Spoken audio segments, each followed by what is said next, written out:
Nobody talks about this part of moving out of state. Not the boxes, not the logistics, not the house. I'm talking about the emotional adjustment.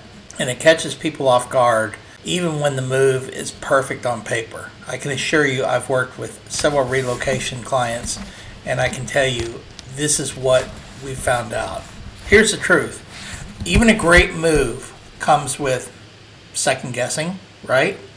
Missing what feels familiar, learning entirely new routines, and feeling a little out of place, especially if you're moving from out of state. And when that happens, people start asking themselves, did I make a mistake? No, you didn't make a mistake. I've moved across town several times and bought a few houses and moved to different areas that were completely foreign to me. And I can tell you that it took me anywhere from 6 to 12 months just to kind of get settled into a new routine. You know what? You're just human, and that's just part of the process of relocation. Unless it's something that you do on a regular basis, even if you are military and you move around a lot, I don't know how easy you really get adjusted that quickly. Relocation is one of the biggest life changes you can make, bar none. You didn't just change your address. Think about it. You changed your environment, you changed your patterns, you changed your social rhythm, and you change your sense of comfort. And, your brain, we're all human, so our brain wants familiarity, right? And I'm no shrink, but I'm just telling you, and your nervous system wants predictability. So when everything is new, it kind of creates a little tension because you get frustrated because you don't know where this place is or that place is, or how long is this light going to take to get through? Where am I going to get my coffee? Even if you love where you landed, it's still normal. It's just part of the process. And this is what most people don't realize. Successful relocations don't feel right overnight. It just doesn't happen. For most people, 6 to 12 months to fully settle in. That's when routines start to feel natural.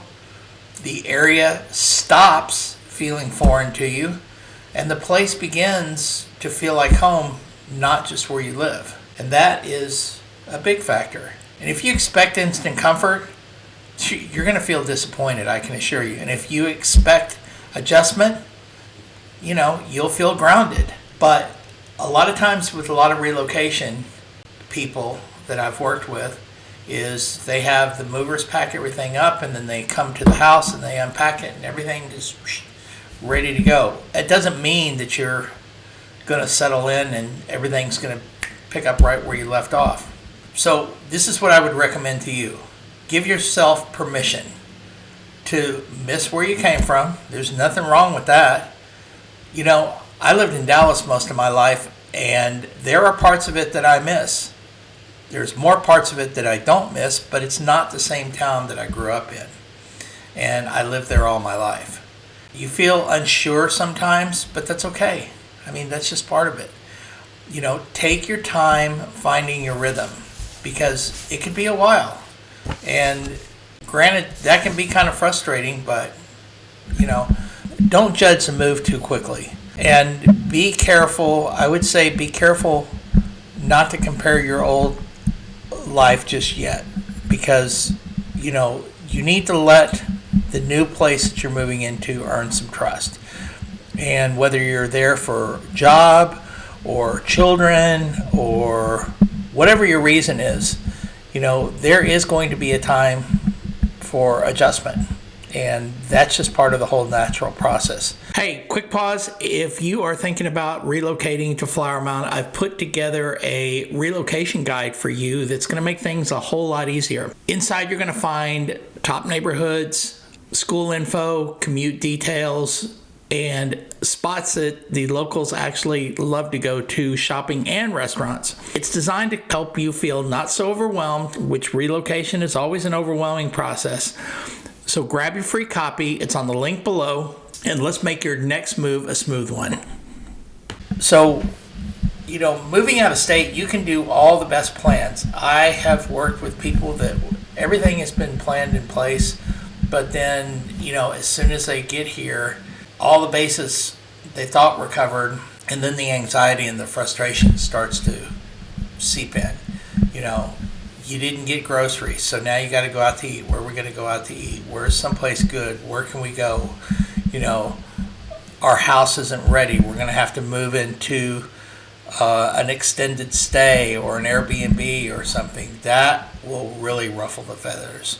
Moving out of state is not just a logistical decision.